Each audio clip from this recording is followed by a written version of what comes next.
Welcome back. We are now at the site Perplexity.ai. Now, Perplexity.ai, like other chatbots, does have a pro and paid version. We can choose to toggle off that version, which is what we're going to do here in this video. So we're going to toggle off the pro element. And so we'll have available to us the elements that will go with the free version. We're going to start the process of writing into our area our prompt. And once we have our prompt, we can then click enter to see what Perplexity is able to produce.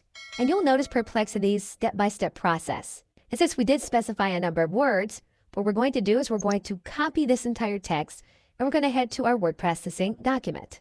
In this particular case, we were not given the option to merge formatting or use our existing formatting.